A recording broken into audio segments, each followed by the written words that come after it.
أبو زيد من العراق، السلام عليكم. السلام عليكم ورحمة الله. وعليكم السلام ورحمة الله وبركاته. تفضل. بسم الله الرحمن الرحيم. اللهم صل على محمد وآله الطيبين الطاهرين. آمين. عندي سؤال للشيخ جزاكم الله خيرا. تفضل. القرآن الكريم هذا الذي بين أيدينا مسلم ومتفق على أنه سالم من أي نقص وزيادة وتحريف. لماذا حدث اختلاف عند العلماء حول أول آية في كتاب الله وهي بسم الله الرحمن الرحيم في سورة الفاتحة؟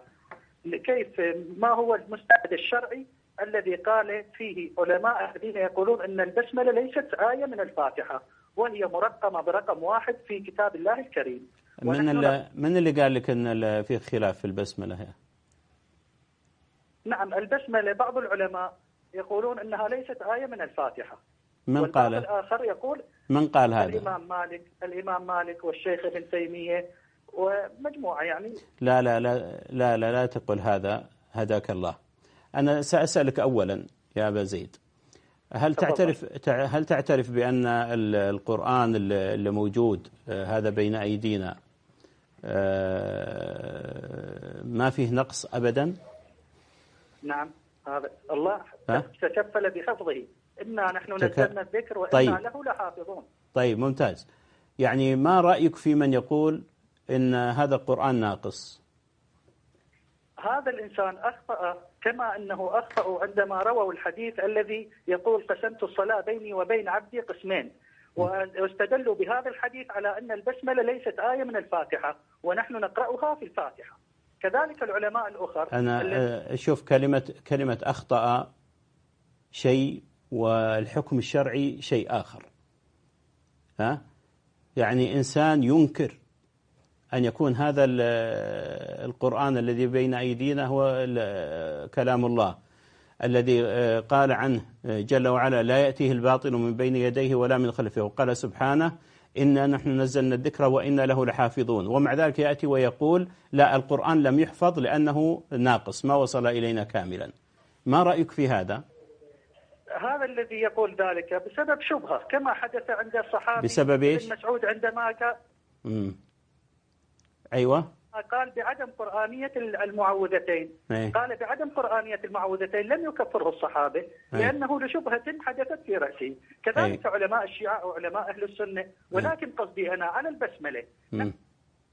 بس قصدك على البسملة، لكن أيضا أنا قصدي بعد شيء آخر. أنا أبغى أعرف رأيك في هذا الآن بعد أن استقر الأمر وأجمعت الأمة في ذلك العصر على أن القرآن هو هذا الذي بين الدفتين، ويأتي بعد ذلك من يخالف هذا الإجماع ويدعي أن في القرآن نقصا، وليس الآن الكلام لا في البسملة ولا في المعوذتين ولكن فيما يسمى بمصحف فاطمة.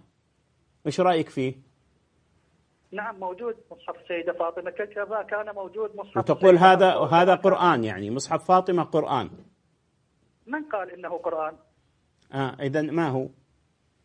المصحف كلمة المصحف في اللغة إنه ما صحف وإنه كتب فيها أحداث تاريخية أو أحداث روائية. يعني مصحف فاطمة عبارة عن أحداث وليس قرآنا؟ تفسير للقرآن، فيه أيضا تفسيرا للقرآن وليس هو قرآنا هذا أو يغايره. أنت عندك علم بالمذهب الشيعي ولا تتحدث من نفسك؟ الحمد لله رب العالمين. يعني مثلا سورة الولاية أليست سورة؟ أليست سورة؟ ماذا تقول سورة الولاية؟ أي سورة؟ سورة الولاية ماذا تقول؟ هل تحفظها؟ أنت تحفظها ولا تعرفها؟ أنا أحفظ القرآن الذي بين دفتي المصحف، وأما الذي غير القرآن لا أحفظه ولا أريد أن أحفظه. لكن ما رأيك في الآية يا أيها الذين آمنوا بالنبي والولي اللذين أرسلناهما؟ هذه آية من السورة؟ في أي كتاب أو جزء صفحة موجودة عندك دليل لو هكذا كلام إنشائي؟ يمكن أني جاهل، أنا قرأت يعني شيئا. هيماطل حضرتك معليش يمكن أني جاهل، يعني أنا أسألك ليست آية هذه في هذه السورة؟ أبو زيد سؤالك بعد إذنك أبو زيد. البسملة آية من الفاتحة أم آية من سورة النمل إنه من سليمان وإنه بسم الله الرحمن الرحيم. حاضر، نجيبك إن شاء الله. حاضر. يضيع علينا الوقت. جزاك الله خير. لا والله الله لا يجزي خير. ربنا يهدينا ويهديه. الله يهديه. الله يهديه لكن الله لا يجزي خير على إثارة مثل هذا الكلام. أبو زيد أشار إلى مسألة البسملة في القرآن الكريم، ومسألة البسملة في القرآن الكريم اختلاف العلماء في عد البسملة آية من القرآن أو أنها ليست آية، فلا يدخل في مسألة التحريف التي أرادها. البسملة وجدت في المصحف الذي تريد يا دكتور أسامة. البسملة وجدت في المصحف للفصل بين السور وليست آية من السور. طيب، إنما هي آية في سورة النمل. البسملة آية في سورة النمل. وإنما هي لفصل السور. صحيح. فكل المصاحف الموجودة لا ترقم بسم الله الرحمن الرحيم برقم. ولقد آتيناك 7 من المثاني والقرآن العظيم. فسر أهل العلم أن 7 المثاني هي سورة الفاتحة.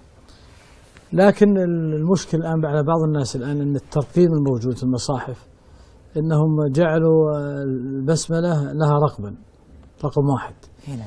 وهذا إنما هو اجتهاد ممن وضع هذه الفواصل، وإلا فإن الصحيح أن البسملة هي ليست من الفاتحة.